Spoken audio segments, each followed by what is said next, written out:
Okay, so in this video I want to showcase how everything here was assembled for this example, where you can play with the scroll bar here and you can see the shape kind of like going around, but it's actually you're decreasing the size of the square, or you can switch it to a triangle, or you can switch it to a pentagon or an octagon, which is kind of nice, kind of funny.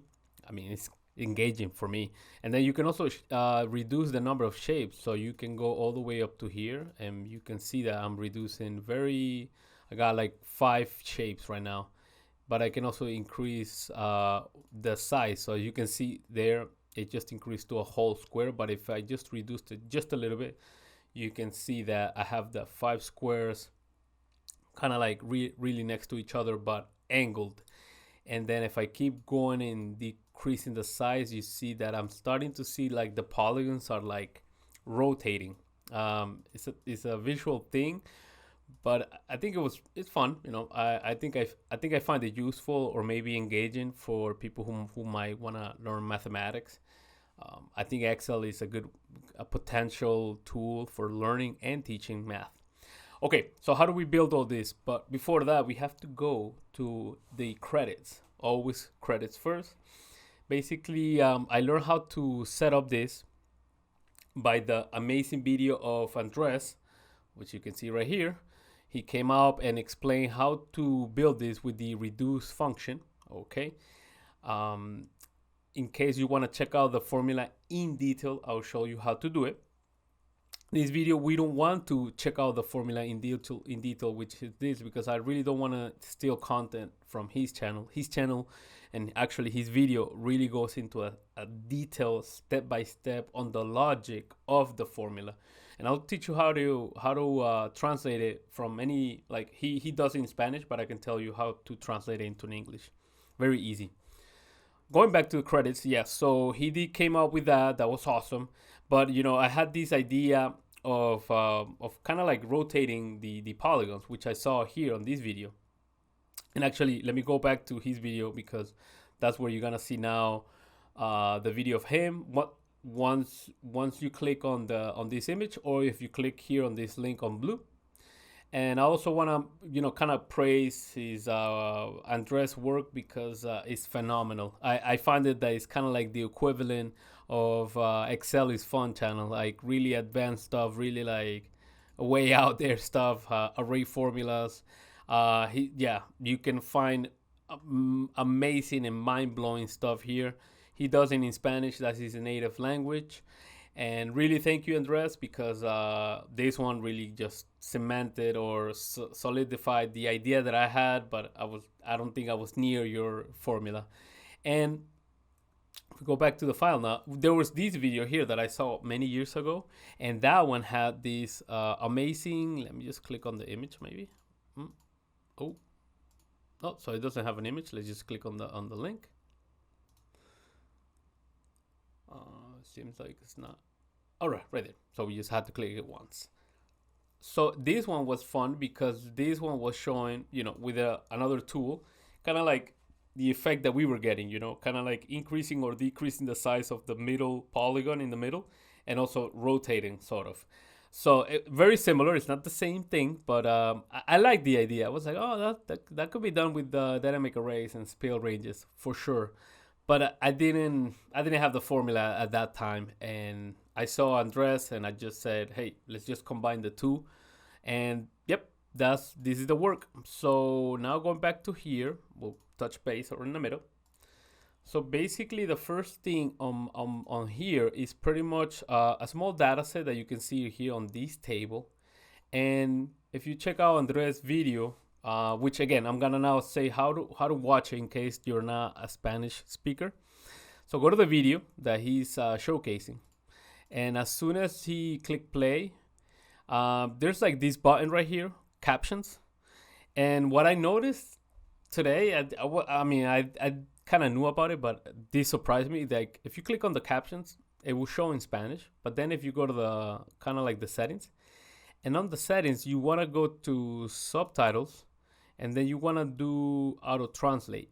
And then auto translate, you can bring it to your own language, and then you can go to English, And then on English, as you can see, like we can see the you know the it was kind of really close. I was checking out the subtitles compared, I mean the translation, and it was very close. So I think you will really grasp an I would say a 90% accuracy on this. Okay, so good job for YouTube. Actually, a 95 I'll give it. And in case you want to maybe switch sort of the contracts, because as soon as you bring it, you see kind of hits with the taskbar of Windows. So what you can do is basically you can play around with that, and then you can go to subtitles and then go to options, and then on options, I believe you can play around with that. Not popping up. I don't know why. Let's do it again. Yeah, and yes, here, and there you go. That, yep. So you can play around with these settings. I'm not gonna do it because I really don't use captions that much, but you can play around with this so they can pop up more. Okay. All right. So that's explained. Now let's go back to here. So the reason why I made a table is because on Andres' original video, he had it explained separate on each individual sheet, each individual polygon. So on one sheet he had the triangle, on another one he had the square, and another one he had the hexagon, and then the pentagon. My addition or contribution has been to add the pentagons onto this. So let's go to the file real quick. Amazing explanations. You can see that one, the triangle, the hexagon, and the octagon. So I kind of just copied this and brought it into a nice table. Okay, this, and again to the table, and just define what kind of name of the polygon it is. So that's that. So that's the table. And then from the table, that's the step one. Now we go to step two, which is that one. And what I did here is just to create a unique items from this column. Basically, the formula is very simple. Let's just zoom in a little bit. And then as you can see, unique of that, but I'm also including the all. That's important because I want that to be the header of this dynamic array. Now, I have explained this in a couple of other presentations, and my argument or my defense is like, this is a good practice to do because I could have grabbed and consolidated this into a pivot table, and which again, this is a pivot table right here. But I would have made a cache copy of this, and for this example, it would have been fine. But you know, the thing is, like, you want to learn this practice for when you need to deal with a massive table, maybe 100,000 or 30,000 or 10,000 rows. And you don't want to make a copy of the pivot table. You actually might just want to make a simple array that gives you all the unique item of that column, and then give it a name, and then you can link it to a pivot table. And that's what I'm doing here. Why? So I save the bloat coming from the cache of creating a pivot table from a table, because essentially a pivot table grabs a snapshot of the data set and works on the snapshot, not on the original source. Okay, so that's what I'm doing here, unique. And eventually later what I'm gonna do is another practice of mine, which is right here. It's just to define a name to that. So as you can see, Polygons is on F28, and F28 is right there. As you can see F28. Okay, and which is defined here to that. So what's my practice again? Here is that I enumerate all my define names. It's something I just got used to it. It's easier for me to debug. It's easier for me to find in case I have to change them or switch them or edit them or anything. So that's the second array. The first one was, just a table, one data. And I have to start just in case with an underscore, because you cannot start a define name with a number. So that's why the underscore 01, underscore 02, and so on.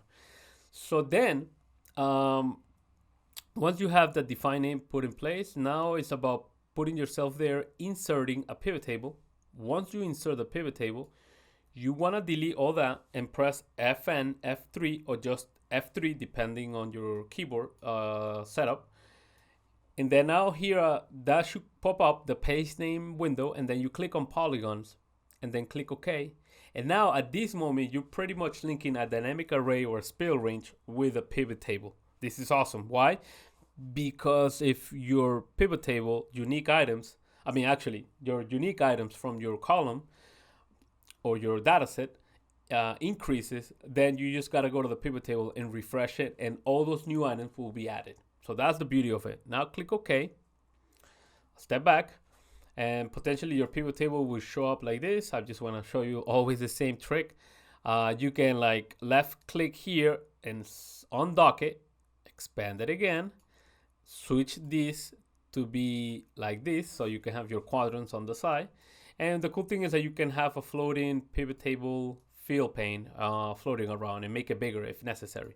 So now bring polygon into rows, into the rows quadrant, and then the other kind of like repetitive thing that you have to do is just right click on the grand total, remove it, right click on this pivot table options, and here you just want to deselect that one but select this one. Okay, click OK. The one about the selecting is just so your column width doesn't update with the data or with the updates, okay? Because it's quite annoying. And once you have that, you're pretty much set. But the other thing that I like to do is I recommend is go to design, go to the pivot table styles, click on that, and then then go to report layout and click tabular. Okay, and the difference is like, before it gives you a generic name, for example, if we put it back to compact, it gives you row labels. Yeah, it's generic. So if you just switch it to tabular, it will give you the name of the column. So that's nice. So the other thing is go back to the pivot table, just filter any item at all, square, okay, that's fine. You make it very small, copy that, or actually cut it, and bring it to your, where you want to place it. And now once you have it there, you right click here on the pivot table field list and then add slicer. Once you do that, we can close this. The pivot table slicer show up, and this is nice because eventually we could have done it with data validation, but my argument is like it's just one click less. Data validation, you have to click it to open and then click it to select it. Here it's just one click, and I think you can also, with a mouse over, you can see with that single effect of another color saying which you're about to select. I think, in my opinion, is good UX for the users. Now, okay, so that's what's being done, and that's what's happening here is what's being set up with this slicer right here. Actually, with this slicer connected or controlling that pivot table right there. Okay, so now that's part 2 all set, and now we go to part 3. Now part 3 is just about saying a couple of things here. Here is the first part that is saying is referencing what selection is commanded by the slicer. Then the number of shapes is commanded by a parameter that is showing up there on column G15. And then the size is two rows below, G18. And then the number of points is countif of how many sides are selected based on the polygon. Now this number of points is explained on Andres' video. That's why I say watch the video of Andres carefully, so he can explain why this number is important. Okay, so there you go. Now with that, I do want to come back to these two, because these two are commanded by this one and this one, but these are commanded by the scroll bar. So how to set up a scroll bar very easily, which is this one right here. Basically, you go to the developer tab and insert, and right here click on that and just expand it horizontally. And now you right click it and format control. Then you can see that there's a lot of options like current value, minimum, and all that. In this case, you can set it up as you want. In the original example, they're based up to 100. But this is a cool thing. We can link it to a cell. So now what I'm going to do is I'm going to link it to that cell. And now I'm just gonna go back, go to that window and click OK. And now this is a cool thing. Now some numbers gonna pop up there. So that 3, 1 is being controlled. So now with that said, that's what's happening on this logic. This scroll bar is connecting to this number right here. And this one is connected to the one right here. Those control those parameters right there. Essential for the formula for what's coming up next on step 4. And that's it pretty much. Now we go to here, the backbone formula, or this is a term that I have come up with because basically one formula can be sort of like all the logics and all the sort of the jazz to make this interactive can be hosted. So in this case right here on this formula, okay, we have basically a LED array. I'm selecting the whole table, okay, not the headers, just the table, all the table, like the body of the table, but not the header. And that's this part right here, okay. And then I'm going in filter array, and then I'm just saying, hey, filter the array, okay, where the on column polygon is equal to the cell on G9, which is controlled by the slicer. But then I actually want the plot arrays because I want these columns right here, not this one. No, this one I don't need. No, that one is out. Okay, so what do I do? Well, I could have used choose column, yes, if you have that. But I was, sometimes I just go this and develop on the fly and having a good time or having fun with this because I find it like fun. So choose 1 and 2 because with that array constant, I can kind of like select two columns that could be adjacent or non-adjacent to each other and then make them together. So that's what I'm doing here with the index function, because I'm going back to the previous variable array, filter array, and then comma, because I'm not including rows, I'm just including the column of the filter array. 2 and 3, so that's why are these 2 last ones. With that said, now we are about to define some parameters. So size, which is this one right here, this is gonna be connected to that. Shape is gonna be connected to this one right here, and points is gonna be connected to that. Couple of ugly lines, so let me do this again.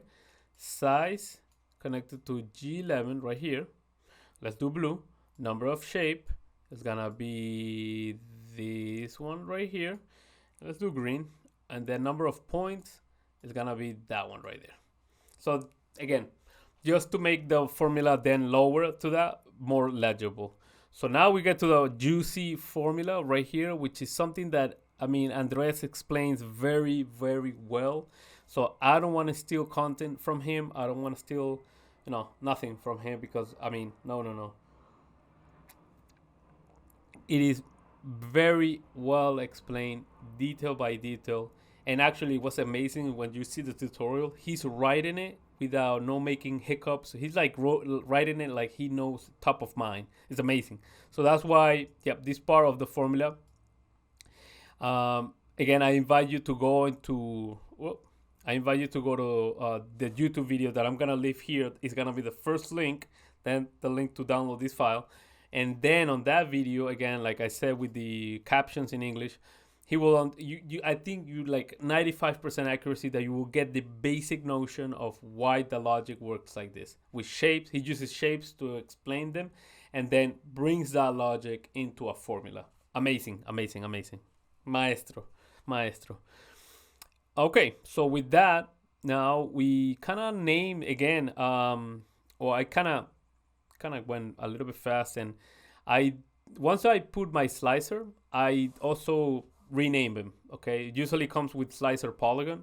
I don't like that, too generic. I just give it, as I move forward on this work, kind of rename or enumerate things, because again, it's easy for me to debug or find them.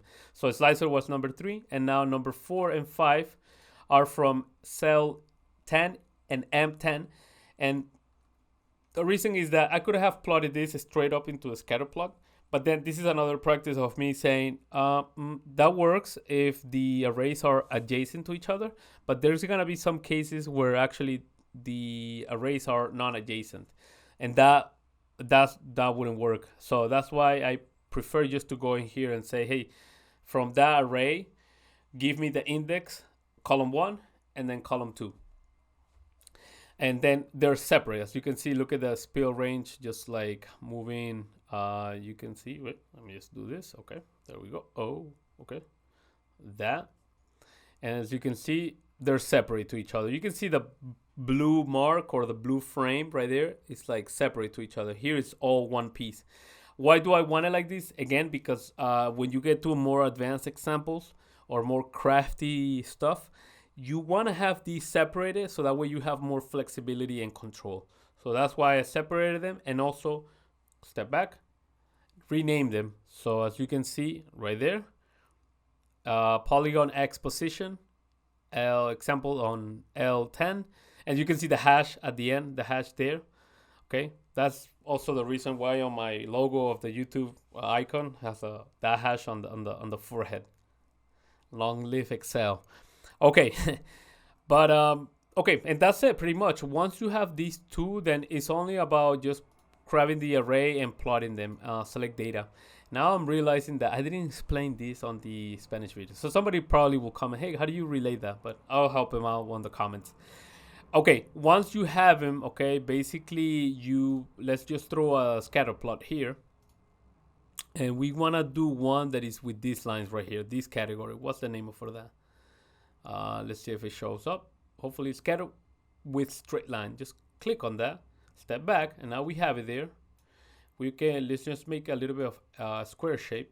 Right click, okay, right click, select data, add, and then on here on series name, we want to do this polygon, and then on the series values, we want to go to here. Let me just get close, delete it up to this exclamation mark, and then Fn F3, and then here we're gonna select number 4, and then close that, then go to the next one, and then go to here, delete it carefully, F3 or Fn F3 depending on your keyboard setup, Y pose, and click close, and there you go, you're already seeing it. And there you go, right there. Pretty much that's the same shape. We just gotta accommodate it to be more symmetrical, fix the axis to be 0 to 1, 0 to 1. This is all very easy stuff. It's mostly aesthetics. And that's it. That's pretty much it. That's how everything is assembled on this one. If you have any questions, let me know in the comments, and I will gladly be happy to address them. I think I'm not missing anything. I'm trying to see nothing. Yep. I forgot that step on the Spanish video, so I'm now kind of, yeah. Yeah, kind of feeling pity about it. Again, I just want to, invite you to watch Andres' video. It's phenomenal. Yeah, it takes 30 minutes well spent to understand this logic and understand reduce formula, because that's the other thing. You might think, well, yeah, what's the utility on this? Well, the utility is understanding this formula or understanding reduce function and how can they be applied to other scenarios. But I think the example works perfect because it really shows you how reduce can be used in this setting. And then lambda and sequence and bstack, the new functions, really to really learn modern Excel. So really invite you to check out Andres' video and join his channel. Even though it's in Spanish, but you can translate it. And I know of a time where these captions were gonna be voiced. I mean, they're gonna be somebody talking to you in the language that you choose, and that's all due to AI. So that's it. That's it for me. Again, I'll go and request Andres or follow him on LinkedIn. He has about 398 followers. Let's just bring that number up because he really teaches really amazing stuff and really very useful stuff. So that's it for me on this video, and I'm just thinking about how to explain the one previously, number 44. So hopefully I'll see you for that. Take care.